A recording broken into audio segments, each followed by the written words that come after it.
Welcome to the Scottish Land Commission's conference, Land Connection 2021. And welcome to our panel, Land Governance, Is It Time for New Models? My name is MacInnes. I'm one of the Land Commissioners, and I'm joining you all from Applecross in the Northwest Highlands. And I will be your chair for the next hour. Please be aware that this event is being recorded, including the chats and comments section. The recording may be published on our YouTube channel, so please have a read of the details about this, which is being put in the chat box at the moment for more information. Thank you all for joining us this afternoon. It's fantastic to see such interest in this topic. The question of how we govern land and the governance structures that underpin decisions about land have come up repeatedly in the last 3 days of our conference. So it's a really good topic on which to start to draw the conference to a close. We know that responding to the wider public policy challenges we face, for example, the climate challenge, the economic recovery and renewal after the pandemic, regenerating town centres and repopulating rural areas, all require us to rethink about how we use, own and manage land. But which land governance models can help us to do this? The Scottish Government has committed both to tackling our uniquely concentrated patterns of land ownership, as well as increasing the diversity of land ownership. And doing this involves increasing the number of people who own land, as well as democratising the models of governance underpinning the controls over decisions about land. And Scotland's starting point on this is quite siloed. We think about land ownership being either public or private, or by NGOs, or by communities. Whereas in fact, across Europe, it's much more common to find models of land ownership where these actors co-manage and co-own land and resources together. So over the next hour, we shall be exploring the economic, the moral and the practical arguments for adopting new models of land governance, learning about the innovative examples that are already out there, both in Scotland and beyond. And I'm absolutely delighted to be joined by some excellent panelists with a lot of really in-depth experience to discuss this together. James MacKessack-Leitch, Dafydd Mills Daniel, Marina Conway, Clea Warner, and Willie McGhee. But before we start, we have some housekeeping points I need to run over. So in terms of the format of this session, each of the panelists will be speaking for about 5 minutes at the beginning to give an introduction, and then I'll be chairing a conversation between all of them before we move on to a Q&A session with all of you. We need to finish promptly at 2:30, so please can the panelists be succinct. You can ask questions directly to the panelists using the Q&A function on the bottom of the screen at the left. And please can you be clear which panelist your questions are directed at, and I'll be drawing on them for the Q&A session. But please also use the chat function to respond to general comments and also to connect with other participants. I'm being supported behind the scenes by Posey and Claire, so thank you both for your help. And finally, a short survey will be sent to all participants after the event, so we appreciate your time to give us some feedback on this session. So without further ado, I'm going to hand over to our first panellist. James MacKessack-Leitch is a policy and practice lead at the Scottish Land Commission and has been contributing and leading our work on land governance, human rights, and on access to land for agriculture. He comes from a farming background in Moray and has held a number of previous posts, including being Vice Chair of the Forest Area Community Trust. So over to you, James. Thank you, Megan. Good afternoon, everyone. I will intend not to speak for my full 5 minutes because I think I'm more interested in picking up the questions that people might have and some debate between the panelists, who I think are quite an exciting bunch. So very much looking forward to this. But I think the place to start is why are we talking about land governance? Now, I think the debate tends to circle around management, use and ownership, but fundamentally all those things come together through a governance frameworks, and debating land use versus management versus ownership is probably not a particularly helpful way to progress land reform and to address some of the matters that Scotland faces. And I think ultimately what it all boils down to is issues around control and decision making. And yes, there are strong arguments around ownership being the key element within the Scottish land sector, but ultimately that's only because land ownership within our system, our legal and policy system, grants that type of control and decision making by and large. Now, of course, there are different types of tenure. So, for example, crofting tenure is a really good example of a type of tenure within the Scottish system where control and decision making is not sitting with the title holder, with the landowner, but very much with the tenants, the occupiers and users of the land. And I think that's the type of thing that we need to be looking at in more detail, and those sorts of themes we want to explore, particularly from and learn from an international context. So I think there's lots that we can learn. And in fact, last year, so at the end of March last year, we published a fairly in-depth report looking at international models of community, communal and municipal land ownership that really highlighted the wealth of options and kind of inspiration that we can draw from across Europe and the Americas and elsewhere, that highlight in particular hybrid models of governance. So as Megan touched on in her opening, we tend to think quite a lot of the time about private or public or NGO or community land ownership. In reality, these types of hybrid models are far more common in the European experience. And actually, there's a lot that we can learn from there. But of course, it's not just the European experience. There are a few that exist within the Scottish context. And people who are familiar with the Isle of Egg, for example, will know that the Highland Council and the Scottish Wildlife Trust have members sitting on the board there. So there are examples of this type of hybrid governance within the Scottish system. A second piece of work that the Land Commission is looking at the moment is around corporate governance. So as well as looking at land models, looking at the corporate sector and what we can learn from there also raises some really interesting ideas. So particularly around cooperatives and co-determination, particularly as it's practiced in Germany. So looking at how decisions are made at a board level, the involvement of employees and wider stakeholders in the running of a company, in its aspirations, in its planning, and in its operational procedures. And actually, although that does perhaps slow down some of the decision-making processes and it makes administration slightly less efficient, the evidence seems to suggest that doing so actually makes overall productivity higher, and that there's a bonus long-term to the operations of these companies, particularly in German context. These companies tend to be more resilient, they're paying higher wages, and they have better things like better staff retention and improved trust and knowledge and experience. So actually, yes, single land holdings run very efficiently. It might be one way of doing things, and that's often the argument for large scale and holdings in the Scottish context. But actually, losing some of that efficiency in decision making can be offset by returns in higher productivity, better resilience, and better long-term outcomes.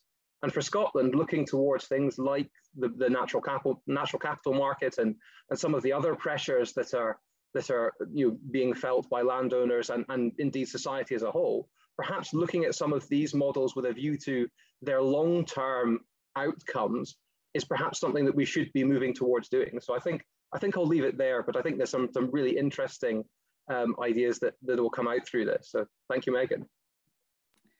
Thank you, James. And you've hinted on some really fascinating findings there in terms of the outcomes, improved productivity, improved resilience, improved sustainability in relation to land ownership that comes from these more innovative models. So I know I'm sure we'll have some questions on that afterwards.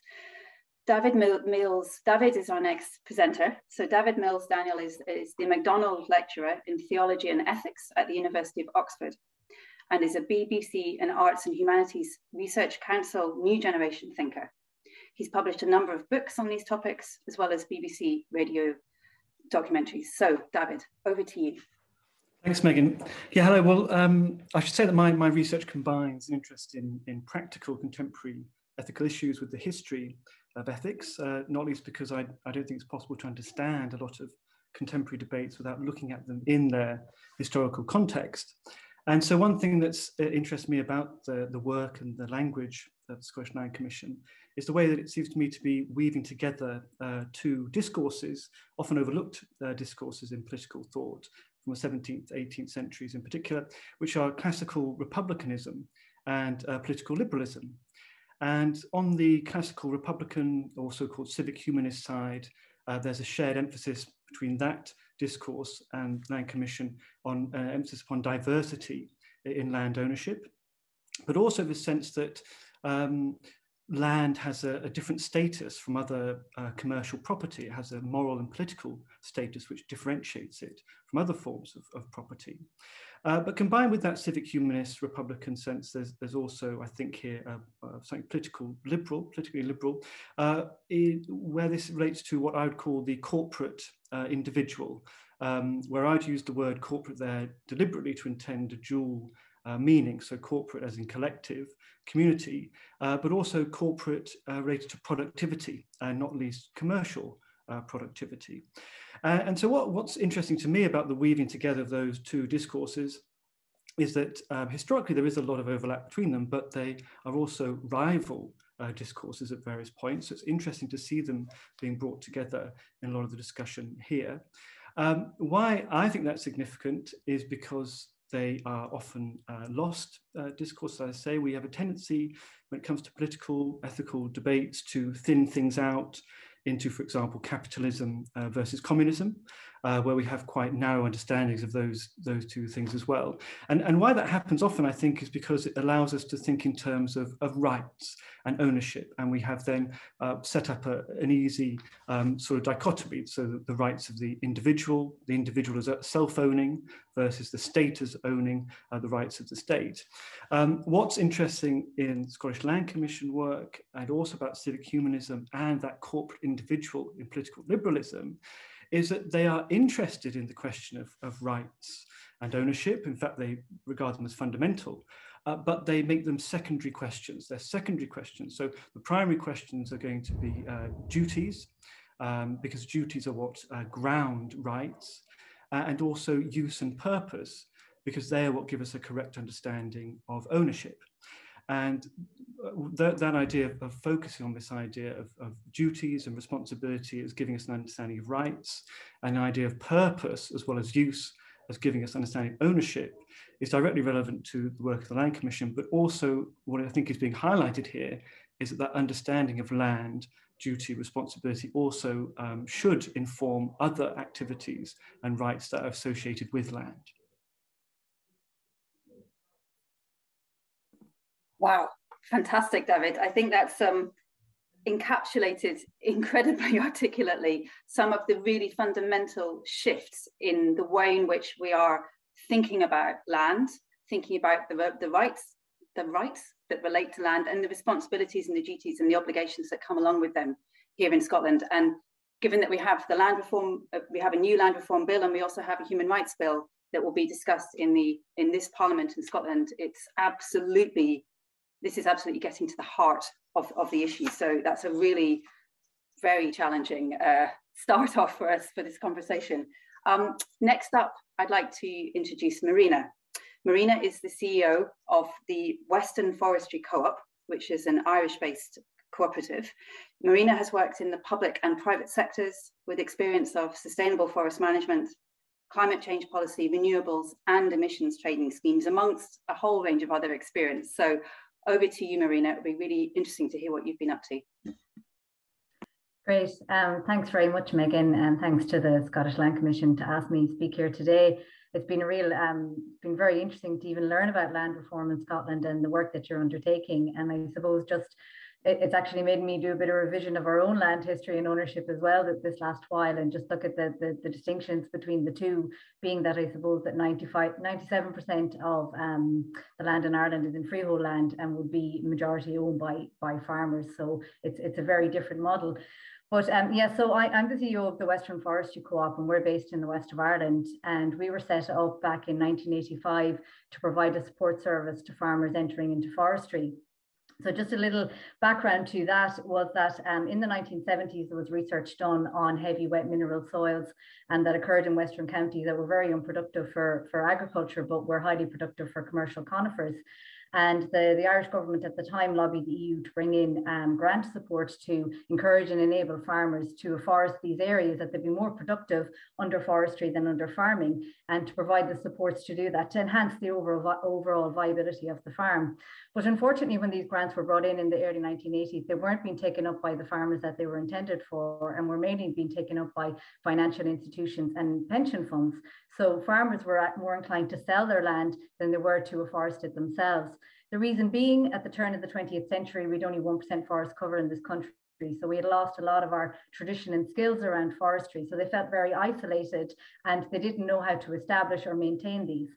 So the then Forest and Wildlife Service contacted the Irish Cooperative Organisation Society, because cooperatives worked really well in rural Ireland. We would have a very strong cooperative culture here in our farming sector, especially in our dairying sector, to see could a cooperative be established for forestry to encourage farmers maybe to get involved in establishing their own land. So the 7 main dairy co-ops who covered Western counties at that time got together and formed the Western Forestry Co-op with a common goal, very much a social enterprise with a common goal of being there to enable and empower farmers to plant their own land, so that all the benefits associated with forestry would be retained in local communities.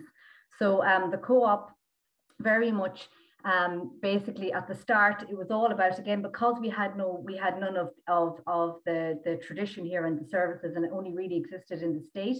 It was all about economies of scale. It was very much about education and advisory, even having to do training, to train a lot of staff to be able to provide these services. There was demonstration farms set up, extension services set up. And again, a lot of the co-op's work in the early days was all about promotion, bringing people to these demonstration areas and showing them what they could do themselves, so that they would feel that they had this support structure behind them to be able to afforest the land, and so that ultimately that the land would be retained in farm ownership was very much the objective of Western Forestry Co-op. So it was also about improving farm incomes, creating employment locally, because forestry is a very important Indigenous industry. It's a very important rural-based industry. Most of the jobs are rurally based. And also we worked very closely with existing rural development bodies in order to be able to do this. So now today, very much, it's not just about afforesting the land. We're also assisting in managing the land, to manage the forest for them. There's a co-op model to help them manage their timber sales. Again, all these services are here because our objective is to empower farmers to be able to manage their own forests, so that in the main that is retained in rural ownership, in local ownership, and that it becomes part of the community and it enhances the local community. Thank you, Marina. It's really fascinating hearing about a country that is so close to Scotland, can be quite so different in terms of the ownership model and the kind of the transitions of ownership that in comparison to what we're facing here. It's also really interesting to hear about the way in which grant schemes and subsidy schemes around forestry interact with the agricultural sector and some of the maybe the unintended perverse and negative outcomes, and what's been done to address that. So that's fascinating. Our next speaker is Clea Warner. Clea Warner is the National Trust for Scotland's General Manager for the Highlands and Islands region. She is responsible for 26 sites across the region, including St Kilda, Culloden Battlefield, Glencoe and Glenfinnan. 5 minutes is a short amount of time to speak about 26 sites, Clea, but I'm sure you'll be able to manage it. So over to you. Thank you. I'd love to touch on all 26, but I think I'll just stick with one or two, one in particular, actually. So just to set the scene, NTS is obviously a conservation charity. We have 300,000 members. We are funded largely by donations, and our reason for being is to encourage people to connect with heritage and protect it for future generations. We have an incredibly varied portfolio. So we have mountains, we have castles, lots of collections, islands, gardens, huge amount to care for, to provide that protection for the future. But one thing that all of those aspects have is connections to communities, and very close connections to communities. And I suppose one thing that I want to kind of talk about is some of the work that we've been doing with the community of Canna, which is a small island in the Small Isles. And basically, we were set up in the 30s. We've gone through various kind of cycles of trying to manage our land holdings, in particular the islands, which have communities which have been there for many generations. Now, as we've kind of moved forward, it's become apparent that we obviously need to kind of revitalize and to kind of look at different methodologies for how we do that. So it's best for everybody. But because we're a conservation charity, it's the communities that conduct the kind of social and the economic activity. So how can we best support that while still delivering our aims of protection? So the Isle of Canna would be an example of this. Although both the community and the trust have had a supportive relationship, there was no doubt that we could do things better, that we could, both partners could actually come out of, well, process through their kind of existence together and come out with some really positive outcomes and moving on and building on things. So one of the things we identified quite early on was the fact that the trust's a big organization. So, you know, to be pretty basic about it, people like me, every, 10 years or so, we move on to a new job. If you're a member of a community, you've lived there for 40 years. So what you want to see is that long-term stability so that you can drive forward your sustainability. So how do we as a trust do that? As a large organization, how do we kind of facilitate that? So the community approached the trust and said, we're really keen to kind of work together to find a solution for this. So we spent quite a bit of time with a facilitator over the last while looking at how we can move forward. And so we've evolved what's known as the Canna Partnership. And what that's about is to kind of identify that we can utilize skills on both sides.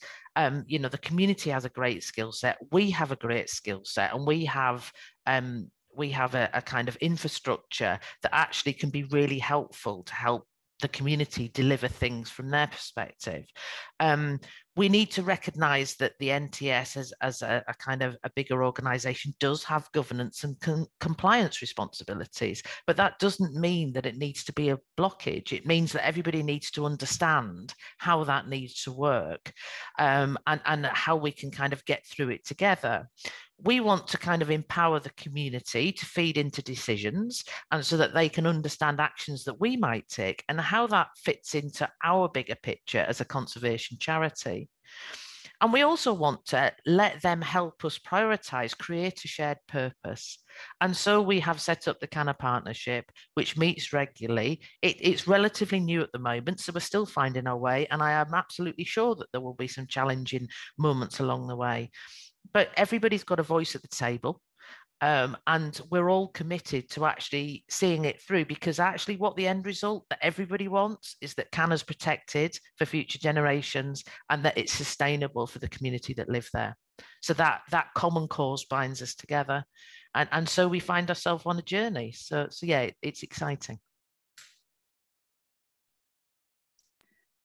Thank you, Clea. It really is really exciting to be able to, in this discussion, not just bring in the examples in Scotland, such as Egg and Noida, which are well known in terms of that hybrid governance model, but also to learn about ones which are just emerging right now, and being able to sort of think and tap into all of that thinking and experience, which has sort of led to the creation of that model. And it's really good as well, because it's very much a kind of continuation of the discussions we've had this morning around the relationship between landowners and local communities, and how fulfilling the land rights and responsibilities statement principles, what that actually means on the ground. So our final speaker is Willie McGhee, who has worked on community land purchases since 1996. He was the director of the Borders Forest Trust from 1995 to 2010, and has also been the forest manager for Highland Perthshire Communities Land Trust. And most recently, or very recently anyway, he co-authored the new paper, Woodland Nation, Pathways to a Forested Scotland, Owned by the People. So over to you, Willie. I think you're still on mute. Thank you, Megan, and good afternoon, everyone. I'm going to talk about community ownership in relation to woodland and forestry, and much of what I'm going to say is as Megan has pointed out, it's going to be drawn from the Woodland Nation paper that we co-authored. And when I say we, I mean the Forest Policy Group. So part of my membership, I'm a member of the Forest Policy Group, and Professor Anna Lawrence co-authored that paper with me. So there's a few issues I'd like to highlight to begin with. One is that Scotland is very poorly resourced in terms of land ownership data compared with other European countries. And that's really because of the incompleteness of our land registry data.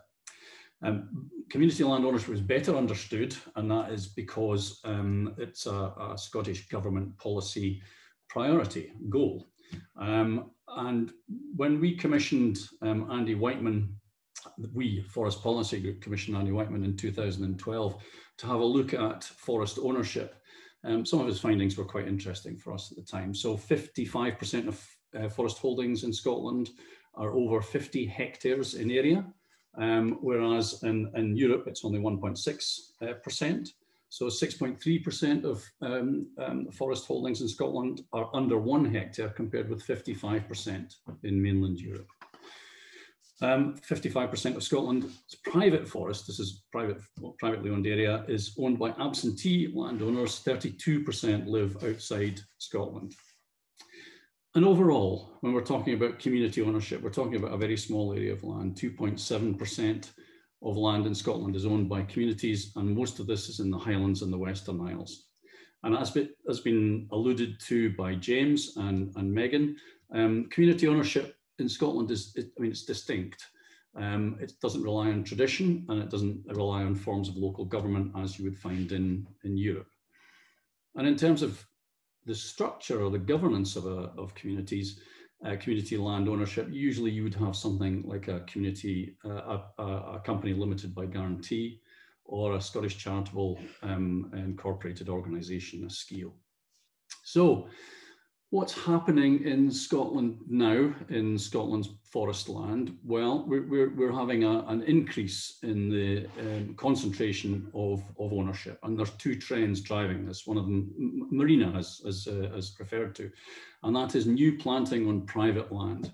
So we have an enormous increase in private forestry, and we also have public forests that are being privatised. This has been ongoing for many years. So far from diversifying ownership in Scotland, we've got a concentration certainly within forest land, and it's being concentrated into the portfolios of the super wealthy. And as an aside, the Scottish Government has perhaps unwittingly had a hand in this. Recently, the Scottish National Investment Bank lent £50 million to Gresham House. So any of you who Google Gresham House will find that they are an exceptionally large fund manager. They own millions of pounds worth of forests, thousands of hectares in Scotland. And so we have a new wave of private forest ownership, most of which is going to go under blanket afforestation, Sitka spruce. So this problem of concentrated private ownership, we kind of need land reform policies to address these. James has talked about perhaps not concentrating on ownership. I would probably want to drag the pendulum back onto ownership and not get taken down the route so much of lease and co-managing. But changes in land ownership, certainly if you're going to look at the land market, are not going to be quick. It's going to be quite slow.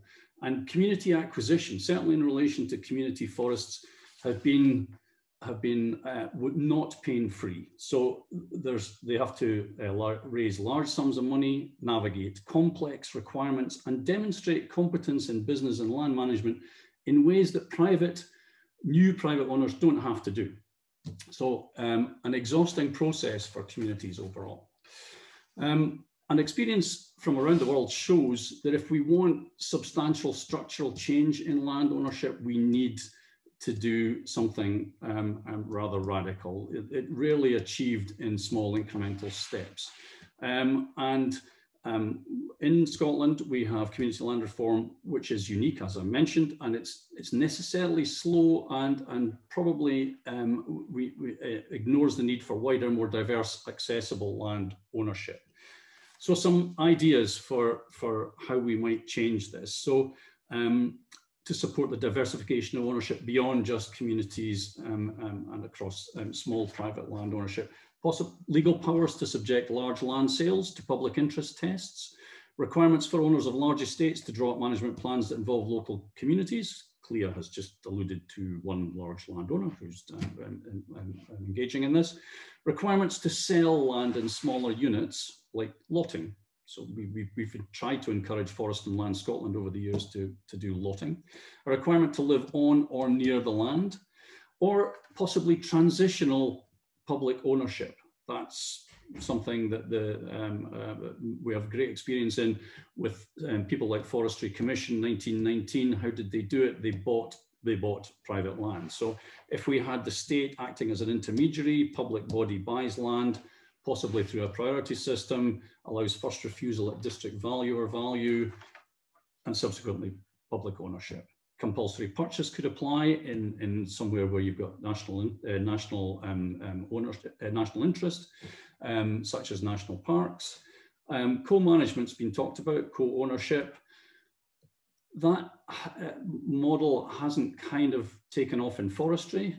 With Forestry and Land Scotland, I think Forestry and Land Scotland and communities would say that neither side have found the experience satisfactory. And possibility of creating an Uber sovereign wealth fund dedicated to diversifying ownership. Where would we get the money from that? Well, possibly from looking at revenue drawn from the proceeds of seabed leases for offshore wind farms. Just a few ideas. Thank you. Thank you, Willie. It's it's always great to have conversations like this start with a call for a radical agenda, and certainly the the suggestions in your paper and the ones you just outlined are all up very much topics for discussion within the public debate about where land reform needs to go next. It's also really interesting, I think, to hear a slightly cautionary tale in terms of the way in which forest policies are maybe working, are not incentivizing, are working in a different direction than other government objectives around diversifying land ownership. So I think it is really important to sort of see land reform objectives and policies in a whole in terms of how they interact with broader holistic policies. So we've now heard from all of our 5 panelists. I'd like to invite, therefore, we've had a few questions coming into the Q&A box. Please add some more questions. While you are doing that, I'd like to go back to our panelists, really to think about what needs to change in terms of helping enable more innovative governance models being used and developed on the ground. What are the barriers that are there which are preventing this, and what kind of policy responses could we think about? I'm going to go around the panel in the opposite order of what I just did, but I have particularly a question, one for David, is whether or not you see policy responses as the answer to this, or is it actually about an ethical and a kind of culture-based conversation that's separate from policy changes? And Marina, just in terms of what you've learned from the Scottish context from the other 4 panelists, what would your recommendations be in terms of the way that Scotland could respond in order to enable this to happen on the ground? But firstly, maybe just to go to you, Willie, you mentioned at the end about this the need for the fact that community woodlands and woodland ownership hasn't really gone down that diversified model. I'm wondering if you could say a bit more about whether you think there's an opportunity to do that, and what the benefits would be, and what needs to happen in order for that to happen. Yeah, I do. I think that we could go down that route. I think it would take possibly a culture change within the managers of state forests to work closely with communities. I don't think it's a huge challenge, but I think it does need concentrated attention, government attention, and that, in that way you could have many more forests that were being managed by communities and it was on state land. And in addressing the private land portfolios, at the moment in Scotland we have a system whereby you put a wind farm on top of a hill close to a community. There's almost a tithe taken from that wind farm. So why are we not thinking about afforestation in respect of a proportion of that afforestation? If you have 500 hectares, 200 hectares, you're putting under commercial forest, the local community has access and rights to a proportion of that, possibly like a tithe, like 5%. So those are a couple of ideas. Great, thank you. Clea, how do you think some of the barriers towards repeating what you're doing with CANA could be addressed?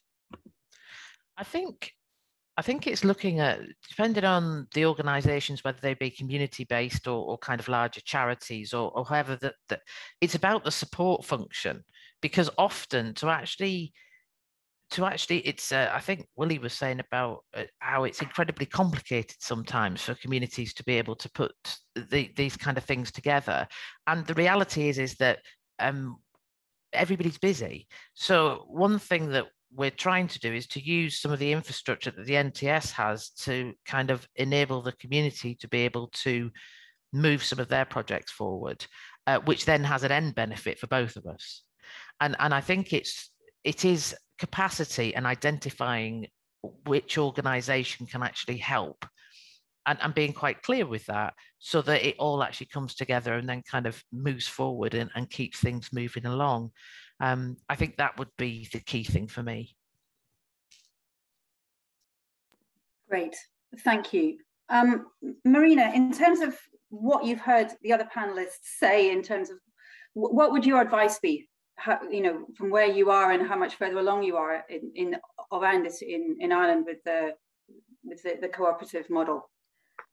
I suppose first and foremost, with a cooperative model, I think it's really important that when any cooperative is formed, it's very much should come from an organic base. You know, it should be, it's basically a group of like-minded people get together with a common theme and a common goal. That's what's hugely key to the success of any cooperative, is that, you know, it's basically going to achieve something for the people coming together, that it gives them added strength, you know, and that they have that backup support of each other. So with regard to communities, with communities being involved in cooperatives, it's very much a coming together of people who have a similar need. Our cooperative, actually Western Forestry Co-op, was a different model in that it's a federal co-op that its shareholders are existing co-ops, but that was because it was designed in basically to address a particular policy at the time, which was trying to encourage farmers to afforest their own areas. So I suppose maybe to answer your question, and I can't say that I understand a huge amount about land reform in Scotland, but even from the community perspective, we work with community groups over here. We had a field day last Friday on one where basically when the local landlords left the area, the Brabazon family in particular, they gifted all their lands in trust to the community, and the community set up a trust to manage these lands, and this 100 acres or so is managed by the community, has a golf club, has the local GAA pitch, and all the woodlands then are managed as amenity and recreation, but also as commercial wood production. So the community is 100% involved in how these lands and these woodlands in particular add to the overall people. I mean, they decide what is and isn't done with it. So I think having the involvement of the community in a cooperative model is something that's really important. But again, I would stress as well, having that, you really need to have that common goal whenever you set a cooperative. It's a group of like-minded people coming together who have a common goal of what they want to achieve.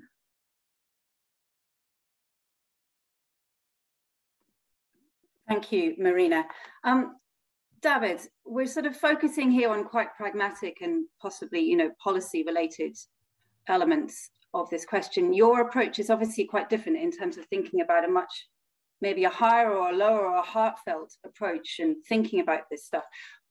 How do you see the need to move forward towards this, or this focus on, you know, duties and purpose in terms of thinking about land? What does that mean really in terms of how do you enact that?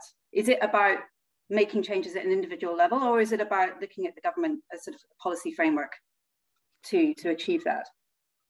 Yes, well, that's always the key question, isn't it? How you actually implement these things. As an academic, I can luckily step back from those slightly and just give a bit more through. But well, let me say what I think will have to be recaptured, and then various ways to do it. There's two things that have to be recaptured, I'd say, which relate back to that classical Republican, political, liberal sort of narratives I was mentioning earlier.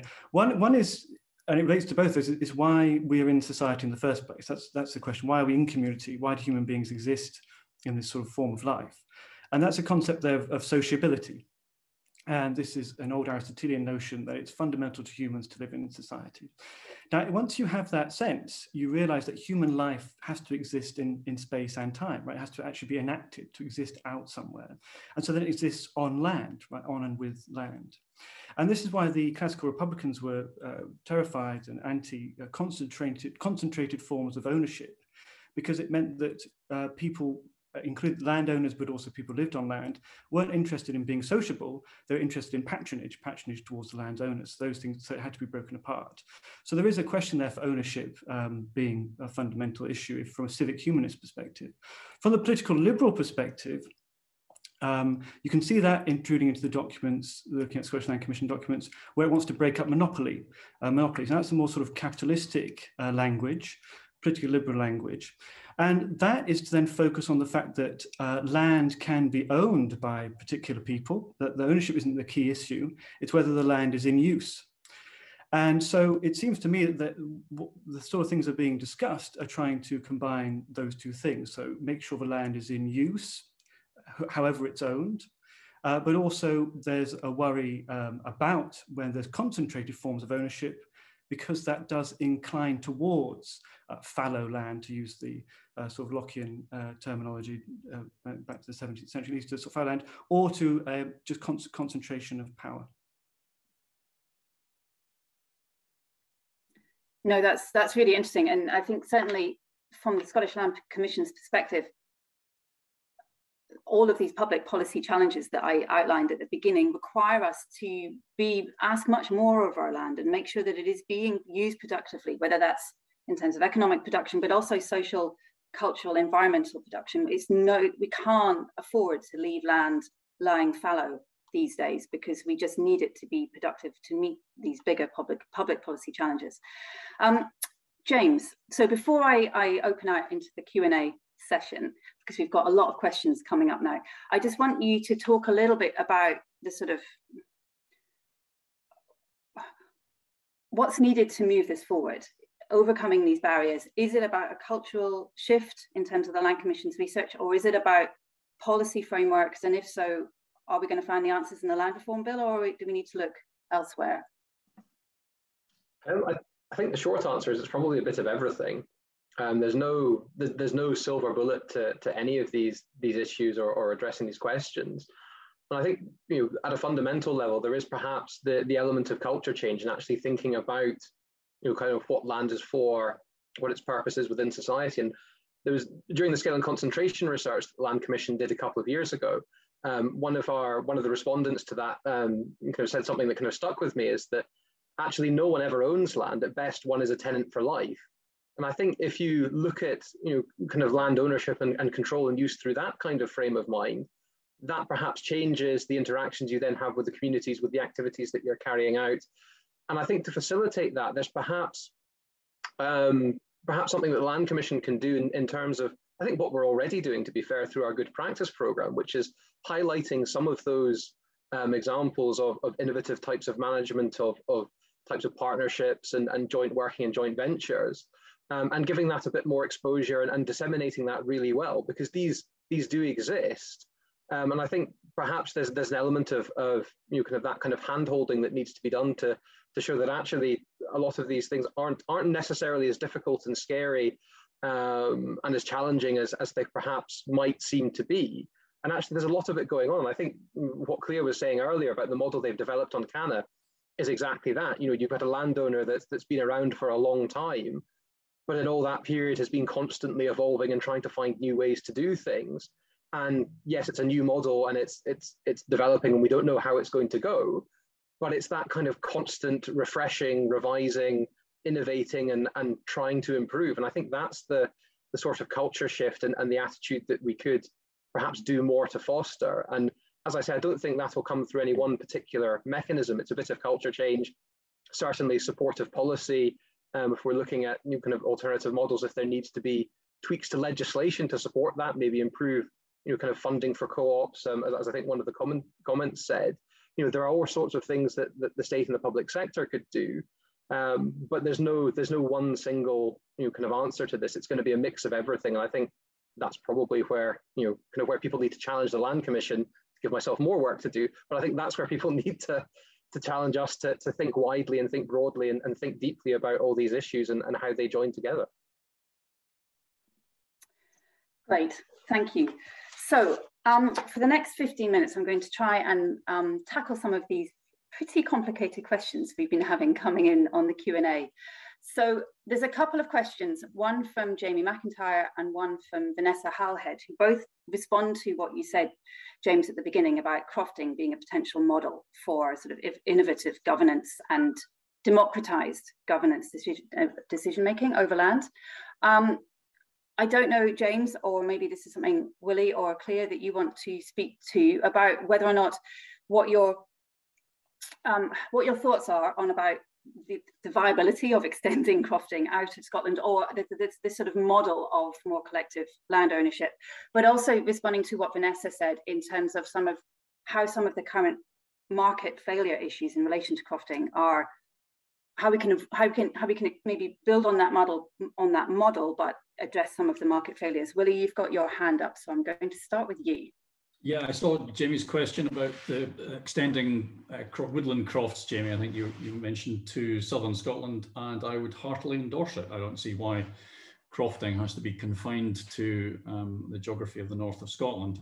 How it would operate is an entirely different question, and that is like Vanessa's question about owner occupation and crofting.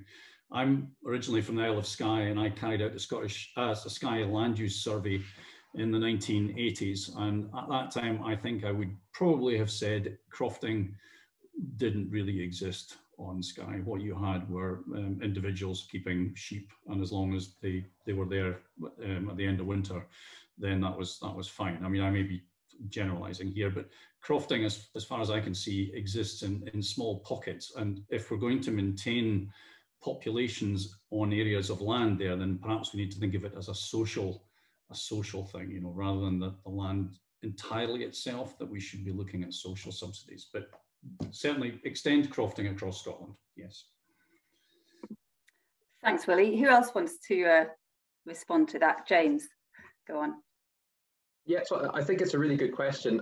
My uncle, just for a bit of insight, is a crofter on the West Coast, and I think he would say if you asked 10 crofters for opinions about crofting reform, you get 20 answers. So I think there's a lot we can learn from the principles of crofting, and you know how that then can feed into a better kind of system of tenure and provide those wider options. I think crofting as it is, I think that's right, that there's a lot of reform that needs to go on. There's a modernization. I mean, the fundamentals, though, around secure heritable tenure, around kind of some of the frameworks that are set out around kind of common grazings and grazings committees. There's a lot of good principles in there that are long established, and where they work well, they do work really well. So I think there's a lot we can learn, and there's a lot we can kind of do to perhaps modernize and to develop other models, kind of based on those sound crofting principles and the good experiences where they are. Whether we would want to extend crofting in its current format across the country, I'm not sure that would be quite as successful, because I think at the moment, Murray, which is my kind of home area, was extended to in the previous crofting reform. I don't think any new crofts have been established there as of yet. So I think just extending the legislation to cover the whole of Scotland might not actually change an awful lot in its current form. Clea, on you go. I would just like to caveat this with crofting legislation is not my speciality. However, what I can tell you about is my kind of practical connection to it across the Highlands and Islands, which is I think some of the conversations that I've been having with crofters very much talk about looking to the future, looking at things slightly differently, looking at what their aspirations are. And I would absolutely agree that a lot of the principles are absolutely sound, but I definitely think there is a kind of, from the crofters themselves, lots of different new ways of thinking, and also people approaching us to say we'd like to get into crofting, and some of the work we do in Plockton with the kind of the school there with regards to kind of crofting courses, and there is definitely an interest, and it's something that perhaps because of the times that we've just lived through, that people are definitely kind of opening up their aspirations of how they want to get engaged with things.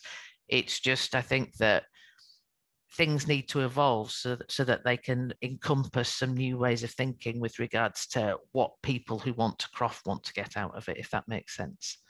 But as I say, you know, the principles are sound, and we have some great relationships and you know, do some great work. So great, thank you. We have also a question from Eleanor Mayer, which was originally flagged up to be to James, but I'd also like to come back to you, Clea, on this, in terms of what, although in terms of the fact that there may be what Eleanor describes as decreased efficiency in terms of decision making, but that can be offset by overall long-term advantages. But from the perspective of maybe third parties who are trying to work with landowners, those kind of lengthy decision-making processes can be quite a barrier. James, I'm wondering if there's any of the evidence, if there's anything we have evidence around this, but also Clea, I'd like you to speak as a landowner, whether or not you find the sort of requirements of, you know, of decision-making a barrier, or do you agree that actually in the long term, the benefits do outweigh the kind of immediate costs? James, do you want to go first? Yeah, I can go first. So I think where we look at kind of some of the examples, I think kind of the German example of co-determination, because it's so prevalent within their corporate structures and within their economy, perhaps holds some of the answer to this, and it's perhaps more around a kind of shift towards long-term thinking. So I think if we're looking at things like utilities, provisions of, you know, kind of wires and cables and kind of infrastructure, a lot of that should be planned quite a long time in advance.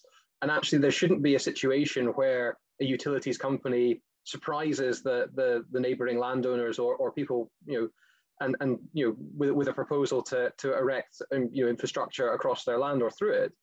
So I think, you know, there is some suggestion that if we move the culture, you know, within kind of corporate decision making, control and power to be more considered, to be more long term, to do things in a more joined up fashion. I think some of the work that we've talked about in the conference around kind of housing in particular, so the long-term planning really ameliorates some of those kind of effects that perhaps are you know, a potential risk from having a more complicated governance model. But if everything is built in, is planned for in the long term, is part of a much bigger system and a culture that does things with those kind of long-term ambitions in mind, then you're less likely to come across those types of surprises and need those snap decisions that would affect, you know, kind of big infrastructure projects like that. Thanks. Clea, what do you think? And then Marina, I'd also like your views on this in terms of decision making within the cooperatives that you're working with.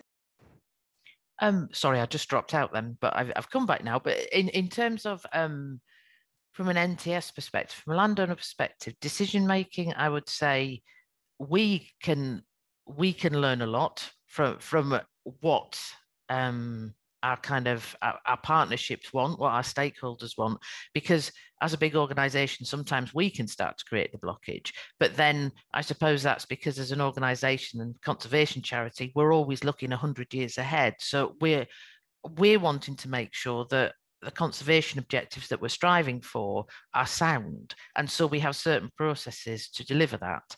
However, one of the things that we've tried to deal with when we've been looking at the kind of partnership is how can we actually make that more effective and efficient so that our partners who are working at different timescales can actually make sure that we're efficient and effective. Because I think the reality is that as a community striving for sustainability, you don't have time to just wait for big organizations to kind of wheels to whir and before you can kind of move on. But as the organization with the wheels, we've got to work out a way of making sure that our governance is good, but yet we can be fleet of foot, I suppose, and we can react in an appropriate way. And you know, I think that's, again, new ways of thinking, new approaches. And it's something that we're doing a lot of work on at the moment to try and kind of engage more and to make what we're trying to do relevant to other people so we can work together. Thanks, Clea. Marina, do you have a view on this?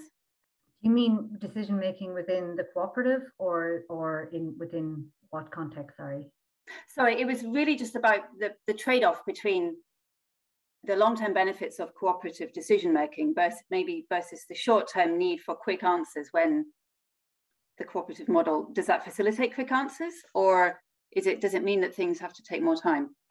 No, well, not really in our model. I suppose the main part of decision making is made by the actual landowners and the forest owners themselves. So our role is very much in education. It's in information, and it's helping them to make the correct decisions around their land and around their forest management. So the decision making really is in the hands of the landowners, really. I did see something come in on the chat there, actually, Megan, which I could just stress about green investment. And I thought it was a very interesting comment about it. And I've come across a good bit of it in the last couple of years here in Ireland. And again, the green, there's a fair bit of money in the country. People feel obliged or feel really that they want to do something with that money, and they very much want to put it into forests, or to put it in, well, mainly into forests. But what our biggest battle has been with that is that really it has all been about transitioning it out of farmer ownership and kind of transitioning it out of communities. And that will be our concern here, that people come in with a load of money that they want to invest in green investment, in forest investment, but really they're creating these nameless, faceless forests and communities that don't have ownership, or that people don't have any really connection to. So it's very interesting, because there is a lot of focus on that. There is a lot of money that people want to put into that, but I think we need to be very careful of how that is managed, and that when this green investment does go in, that it's done by organisations that want to do it with the community. Thank you, Marina, for picking up that comment. I was going to make a similar point, and for those of you who weren't there on Tuesday, there was a panel as part of the conference which looked at how communities can benefit from this increasing interest in natural capital relating to land as a result of efforts to meet net zero targets and things. So we touched on some of those things there. Now, I'm aware we're getting close to 2:30, so I'm going to focus in on two final questions we've had. One has been a question in from Ian Kirkwood around whether or not we need a conversation about the extent to which the rent generated for land, rent relating to land, is a very significant portion of GDP. At the Land Commission, we have a work stream that has been looking at the options of making changes to our tax and fiscal frameworks as a means to moving land reform forward. We'll be publishing that work before the end of the year. So I don't want to kind of be talking in too much detail about this, but I'm wondering if any of the panelists wants to speak around the role of rent and kind of incomes and tax related to land and models of land ownership.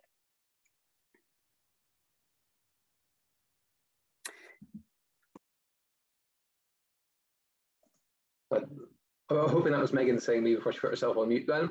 But I think yeah, so we do have our tax work forthcoming. I think certainly around kind of the ideas of economic rent and kind of the potential for land value tax. That's something that we have looked at, and actually the principles of better taxing land values are very much part of our long-term thinking as part of our tax work. But again, there are some conditions there that perhaps don't quite match up to what's going on. So particularly if we look at things like rewilding, for example, some of the people who are buying land specifically for those purposes are not buying land for an economic purpose.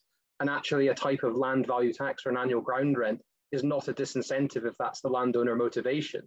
Certainly they may pay a lot for the pleasure of rewilding, but if they're a multi-billionaire, then that's probably exactly what they will do. So again, it's certainly something that's part of the mix, and a better taxing of land values is something we're looking at. But again, I don't think there's a single silver bullet for anything. Thanks, James. Willie, so I was going to come to you next anyway. If you'd like to speak about the tax question, that would be great. I also wonder, given the fact that you've already made a call for more radical land reform, if you'd like to respond to Andy Whiteman's comments about, given the current climate change crisis that we face, do we need more fundamental reforms in terms of the climate crisis? Thanks. In answer to Andy's question, yes. Yes, there's very little time left, but if I could go to the tax, there are two elements that drive commercial forestry and investor interest in acquiring Scottish land for Sitka spruce plantations. One is capital gains tax, and the other is inheritance tax. Now, inheritance tax, James can correct me if I'm wrong, but that extends across to agricultural land as well. But the capital that you earn from felling timber and selling it is not taxed, it's untaxed. So when people like Gresham, the Gresham House investments, when they try to attract investors in, those are two of the main drivers for buying land in Scotland to put under forestry. All right, thank you very much. I'm really sorry. I'm afraid we have run out of time on this session, but thank you all for your contributions, and thanks for your questions and your comments. I'm sorry for not being able to get to all of those in the time available. If you want to get in touch, or if you'd like to follow up with any of your panelists, any of the panelists with some specific questions, because we didn't get to all of them, then please get in touch with us at the info@landcommission.gov.scot email address. I think Posey or Clara is going to put that in the chat box in a minute, and we'll endeavour to try and get answers for you. It's been a really fascinating discussion. I think it's clear that this conversation is not just about the models of land ownership, but the underlying purposes of rethinking those models, whether it's around increasing diversity of land ownership, for example, extending the crofting model across Scotland, or whether it's around the governance models looking at democratising the decisions around land. And that's why it was so interesting to hear about the various different models and the role of community engagement and those interactions in the decision making around land. I think what's come clear from me from this session is that there's so much going on already in this, and I think that there shouldn't be any reason why those who are interested in exploring these options for changing the governance structures around the land that they're involved with, maybe they own or they are living on or thinking about, there's so much out there. I think that it should be, I really hope to see that we see more examples like Hannah and others moving forward, where we can see some of these innovative models being tested and tried on the ground. So this is the penultimate session as part of our conference, Land Connect 2021. In an hour's time, in 3:30, we have an important introduction by Tom Arthur, who is our Minister of Public Finance, Planning and Community Wealth, who is going to give an introduction to the new vacant and derelict land investment programme. And so please catch that. The recording from this panel and all of the others will hopefully eventually make it onto our YouTube channel. So have a look at that and look out on our website to make sure you can have a look at the panels maybe you weren't able to participate in. And then finally, thank you to all of this amazing panelists, James, David, Marina, Clea and Willie, for such a fascinating conversation. And I hope we have a chance to continue it in the coming months. Thank you very much.